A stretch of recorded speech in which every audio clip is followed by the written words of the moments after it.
Hello friends, स्वागत है एक बार फिर से आप सभी का हमारे चैनल एसएस क्लासेस पर। जहां पर आज हम पढ़ने वाले हैं फणीश्वर नाथ रेणु द्वारा लिखित रिपोर्टाज ऋण जल धन जल। ठीक है, उत्तर प्रदेश असिस्टेंट प्रोफेसर भर्ती परीक्षा से संबंधित ये रचना है जो रिपोर्टाज विधा की है और फणीश्वर नाथ रेणु ने इसको लिखा है। ऋण जल धन जल।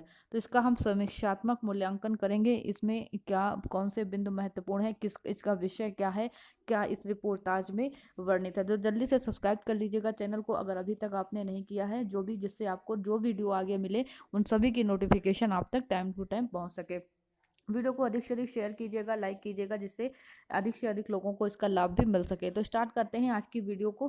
थोड़ा उसके पहले मैं बताना चाहूँगी कि हमारा यूजीसी नेट जेआरएफ के लिए भी कंप्लीट कोर्स चलता है लाइव क्लासेस के माध्यम से, तो उसको भी ज़रूर ज्वाइन कीजिए। आप लोग अगर अभी मई का एग्ज़ाम देने के लिए अगर आप तैयार हैं, मई का एग्ज़ाम देना चाहते हैं, तो उसके कोर्स को ज्वाइन कर सकते हैं। लाइव क्लासेस के माध्यम से हमारा क्रैश कोर्स स्टार्ट होने जा रहा है, तो जल्दी से ज्वाइन कर सकते हैं उस कोर्स को। तो चलते हैं ऋण जल धन जल की तरफ, जो रेणु जी का रिपोर्टाज है। तो फणीश्वर नाथ रेणु की ये कृति जो ऋण जल धन जल है, कई दृष्टियों से ऐतिहासिक महत्व रखती है। यानी पहली और मुख्य बात इसकी यह है कि बाढ़ और सूखे की दो अभूतपूर्व घटनाओं का ऐतिहासिक दस्तावेज ये ऋण जल धन जल इनकी कृति है। और दूसरी बात यह है कि इसके प्रकाशन की पूरी रूपरेखा तय करने के साथ साथ इसका नामकरण तक उन्होंने स्वयं किया था, यानी फणीश्वर नाथ रेणु जी ने। और इसके लिए उन्होंने 15-20 पृष्ठों की एक भूमिका भी लिखी, इसकी सूचना भी उन्होंने दी कि इसके लिए उन्होंने एक भूमिका भी लिखी। लेकिन क्या था कि दुर्भाग्यवश ये महत्वपूर्ण भूमिका उपलब्ध नहीं हो पाई और उसी बीच उन्होंने हमेशा हमेशा के लिए अपनी आंखें बंद कर ली, यानी कि वो स्वर्ग सिधार गए, उसकी भूमिका लोगों तक नहीं पहुंच पाई। तो रेणु जी के जीवन काल में ये पुस्तक जो थी ऋण जल धन जल प्रकाशित नहीं हो पाई थी। और इसकी कचोट कहते हैं, जो जिसने ये प्रकाशित किया, जय प्रकाश जी करके नाम था, तो वो कहते हैं कि उसकी ये कसक सबके मन में रहेगी और ये पुस्तक उस भूमिका के बगैर ही प्रकाशित हो रही है। ठीक है, तो ये मतलब इस ऋणजल धनजल में कोई भी भूमिका नहीं दी गई है, जो रेणु जी ने लिखी थी वो भूमिका लोगों तक उपलब्ध नहीं हो पाई। तो इस उपन्यास की मुख्य बात क्या है कि इसने बाढ़ और सूखे की दो अभूतपूर्व घटनाओं का ये ऐतिहासिक दस्तावेज है। तो इसका विषय क्या है? बाढ़ और सूखा। ठीक है, तो चलते हैं इसकी विषय वस्तु पर। तो फणीश्वर नाथ रेणु के अगर रिपोर्टास की बात करें तो ऋणजल धनजल हिंदी की प्रसिद्ध आंचलिक कथाकार हिंदी के जो है फणीश्वर नाथ रेणु की रचना है, जो पत्रकारिता और साहित्य के मिलाप से एक प्रादुर्भूत रिपोर्टाज नामक नई गतिविधा की एक रचना मानी गई। यानी रिपोर्टाज नामक नई विधा है, जो विधा है उसी की ये रचना है, जिसमें पत्रकारिता और साहित्य का मिलाप मिलता है इस विधा में। और कहते हैं कि इसका जो प्रकाशन हुआ अज्ञे के द्वारा, जो संपादित पत्रिका थी दिनमान पत्रिका में कई किस्तों में इसका संपादन हुआ। तो ये पॉइंट ध्यान रखिएगा, आगे की दिनमान पत्रिका में कई यानी किस्तों में हुआ। और पुस्तक के रूप में अगर बात करें तो ये कृति 1975 में सबके सामने प्रस्तुत होती है। ठीक है, तो दोनों का ये ध्यान रखना है, 1975 में पुस्तक के रूप में आई और कई अंशों में ये किस्तों के रूप में ये आगे की दिनमान पत्रिका में प्रकाशित होता रहा। तो इसकी अगर हम बात करें, इसका विषय क्या था, रेणु जी का जो संबंध था उपन्यास और कहानियों के साथ साथ अगर हम बात करें तो पत्रकारिता से भी उनका संबंध था। उन्होंने ऋणजल के रूप में तत्कालीन दक्षिण बिहार के, ठीक है, अभूतपूर्व सूखे सूखे का और अकाल का वृतांत लिखा था। यानी जो ऋणजल, दो विषय हैं, दो नाम है इसके, ऋणजल और धनजल। जो ऋणजल है वो दक्षिण बिहार में सूखा और अकाल का वृतांत उसमें वर्णित है, जो दिनमान पत्रिका में क्रमशः छपा था। ठीक है, और इसी तरह उनके धनजल में, जो धनजल इसका नाम है दिया गया, तो इसमें पटना की भयानक बाढ़ का वर्णन मिलता है। ठीक है, तो अनावृष्टि और अतिवृष्टि जनित दो स्थितियों को निरूपित करने वाली इनकी जो रचना है ऋणजल धनजल, शीर्षक रिपोर्टाज लिखने की उनके जो कौशल है, उस कौशल को यहाँ पर हम देख सकते हैं किस तरीके से दो घटनाओं को, अनावृष्टि और अतिवृष्टि को, इन्होंने यहाँ पर प्रस्तुत करने का प्रयास किया। ठीक है, तो रेणु जी की बात करें तो रेणु जी विश्वामित्र, जनता, धर्मयुग, अणिमा, दिनमान, अनेक पत्रों से संबंध रहे ये।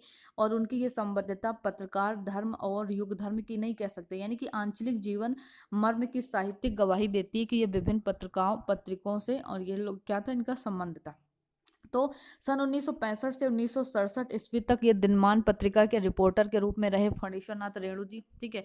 उसके बाद उन्होंने बिदापत नाच साप्ताहिक विश्वामित्र कलकत्ता से 1945 में जो शुरू हुआ था, उसमें क्या था, यानी कि वहां से रिपोर्टाज लिखने का इन्होंने सिलसिला शुरू किया। ठीक है। और पटना जल प्रलय, और वह पटना जल प्रलय के लेखन यानी कि 1975 तक जारी रहा। जब इन्होंने पटना का जल प्रलय जो 1975 में लिखा, वहां तक ये चीज जारी रही। इसी बीच उन्होंने कई विषयों पर कई शैलियों के रिपोर्टाज प्रस्तुत किए। देश काल और लोक जीवन के स्तरों का उद्घाटन उन्होंने किया अपने रिपोर्टाज में। और इनका जो पहला रिपोर्टाज 1945 में प्रकाशित हुआ था और अंतिम रिपोर्टाज 1975 में इनका प्रकाशित हुआ।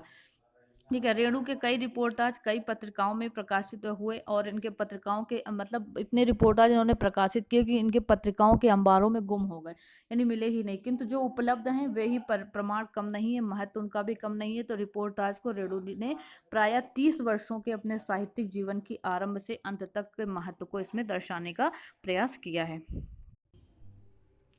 ऋणजल धनजल की बात करें तो ऋणजल धनजल में पटना में आई हुई बाढ़ का वृतांत है। इसके बाद बाढ़ की विभीषिका का व्यापक वर्णन इस यानी रिपोर्टाज में देखने को मिलता है। और ये जल प्रलय में रेणु जी बाढ़ से पीड़ित जनजीवन का चित्रण इस यानी कि अपने रिपोर्टाज में करते हैं। ठीक है। तो यहाँ लिखते हैं कि यूं पटना शहर भी बीमार है, कुछ कथन है उससे संबंधित। कहते हैं यूं पटना शहर भी बीमार है, इसके एक बाह में हैजे की सुई का और दूसरी में टाइफाइड के टीके का घाव हो गया है। ठीक है। और कहते हैं कि पेट से टेप करके जलोधर का पानी निकाला जा रहा है। आंखें जे कंज विटाइटिस जोय बंगला से लाल हुई थी। तरह तरह की नकली दवाओं के प्रयोग के कारण क्षीण ज्योति हो गई। कान तो एकदम चौपट ही समझिए। कहते हैं कान जो था वो एकदम चौपट ही समझिए। हियरिंग एंड एड से कोई फायदा नहीं, बस आयरन लंग्स अर्थात रिलीफ की सांस के भरोसे अस्पताल के बेड पर पड़ा हुआ किसी तरह हुक हुक कर जी रहा है। मानुष बने रहो। पटना जल प्रलय में उन्होंने ये कथन लिखा था रिपोर्टाज में, यानी कि जो रेणु जी का है। ठीक है। आगे कथन और आता है कि पानी चक्राकार नाच रहा है। किस तरह जल प्रलय का वर्णन करते हैं कि पानी चक्राकार नाच रहा है, अर्थात दोनों ओर गड्ढे हो रहे हैं। बेबस कुत्तों का समूह रुदन, बहते हुए सुअर के बच्चों की चिंचिहाहट, कोलाहल, कमरव कोहराम हो, राम सिंगार, रिक्सवा बहलो हो, धर धर धर, ऐसे करके यानी पटना जल प्रलय में रेणु जी लिखते हैं। ये कथन उन्हीं से लिए गए हैं। ठीक है। उसके बाद एक और कथन आता है यहाँ पर इसी जल प्रलय से संबंधित। तो कहते हैं कि सुअर के कई बच्चों की लाशों को लाठी की बहकी में लटका कर दल आ रहा था। दल के एक युवक ने मुर्गी की लाश का पीछा किया, पानी से उठाकर डैने को खींच कर जांचने लगा और फिर चिल्लाकर बोला, सईल है, कांट के जैसन कड़ा हो गया है। ले ले आ ले ले आ यानी बहंगी में लटकाती हुई सुअर के बच्चों की लाशों के साथ सफेद मुर्गी भी लटकी। अब उसका मरना सार्थक हो गया। सुअर के बच्चे और मुर्गी की मृतदेह अब लाश नहीं, उपभोक्ता वस्तु बन गई। जन्म अकारत उसका नहीं गया। तो ये इस तरीके से आप देख सकते हैं कि वहां पर जल प्रलय की विभीषिका में जो स्थिति थी उस समय पटना की, उसका वर्णन रेणु जी ने अपने इस उपन्यास में सॉरी उस रिपोर्टाज में इन्होंने किया। ठीक है। इसके बाद रेणु सिर्फ बाढ़ की त्रासदी का ही लोम आकर्षक वर्णन नहीं प्रस्तुत करते हैं, यानी सिर्फ बाढ़ का ही वर्णन इसमें नहीं देखने को मिलता है, बल्कि पानी में मरे हुए पक्षी को के बहने का भी हृदय विदारक यानी वर्णन इसमें देखने को मिलता है। सूखे से ग्रस्त दक्षिण बिहार का वृतांत भी इस ऋणजल उपन्यास रिपोर्टाज में देखने को मिलता है। भूमि दर्शन का अछूता आयाम है। सूखे के संदर्भ में भी रेणु जी एक महत्वपूर्ण टिप्पणियां करते हैं जो आगे हैं। तो सूखे का वर्णन करते हुए रेणु जी एक जगह लिखते हैं कि अकाल और सूखा में जन्मे हुए बच्चों के सही नाम अकालू और सुखाड़ी नहीं तो और क्या होंगे, ऐसा रेणु जी यानी अकाल की उस विभीषिका का वर्णन करते हुए कहते हैं। चित्त कौड़ी जैसी आंखों वाला दुबला पतला भूखा विनोदवा, भूखी जसोदा, सूखी बच्ची देवी, दाने को तरसती कलसेरी और सूखी माँ की छाती को चूसता हुआ 7 दिन का शिशु अकलवा। तो किस तरीके से इस उस विभीषिका का वर्णन अकाल का वहां पर रेणु जी ने लिखा इसमें। और आगे उनका एक कथन आता है कि औरंगाबाद के बाद यानी फिर धरती को झुलसती हुई लाश पड़ी मिली, कुरूप कुत्सित भूखंड, बताते हैं और कहते हैं आकाश में एक दैत्याकार आंख फोड़वा टिड्डा जैसा भूरे रंग का फौजी हेलीकॉप्टर सायरन की अविराम पतली सीटी सी बजाता हुआ, घोर गर्जन करता हुआ, छतों पर धूल का धूर्ण चक्र उड़ाता, लो फ्लाइंग करके धीरे धीरे नीचे की ओर आता है, थुथने को तनिक आगे की ओर झुकाकर पूंछ ऊपर किया। तो पटना जल प्रलय में जो इन्होंने लिखा उसी से ये कथन उसके यहाँ पर हमने लिए हैं। ठीक है, तो आगे रेणु जी इस रिपोर्टाज की अगर कुछ विशेषताओं की बात करें तो हम कह सकते हैं कि यानी कि लेखन लेखन ने चित्रात्मकता यानी जो लेखक की जो चित्रात्मकता है वो सुनने और देखने की शक्तियों का सत्यापन करती है कि किस तरीके से लेखक ने इसका एक सजीव चित्रण यहाँ पर इस रिपोर्टाज के माध्यम से किया। ठीक है, विवेचकों ने ऋण और धन जल पर अपने मंतव्यों की जो प्रस्तुति दी, अगर हम विवेचकों की बात करें तो जैसे कि कहते हैं कुछ लोगों ने अपने विचार दिए कि पूर्णिमा के पर्दे पर उसकी पीठिका में हम भारतीय ग्रामवासी और इतिहास के बीच मुठभेड़ और टकराव की गड़गड़ाहट सुनते हैं।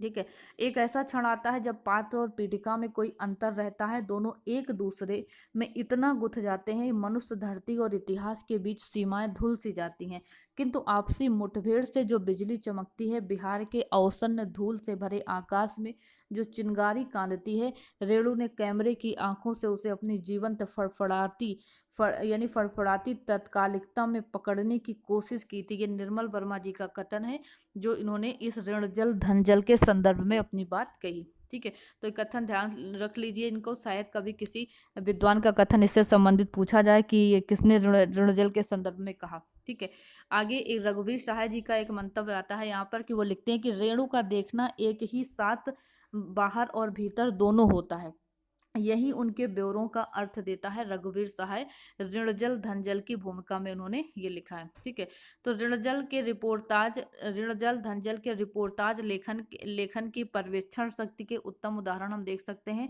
इनमें प्रायः वह श्रव्य दृश्यात्मकता पद्धति दृष्टिगत होती है जो रेणु के कथा साहित्य में उपलब्ध होती है।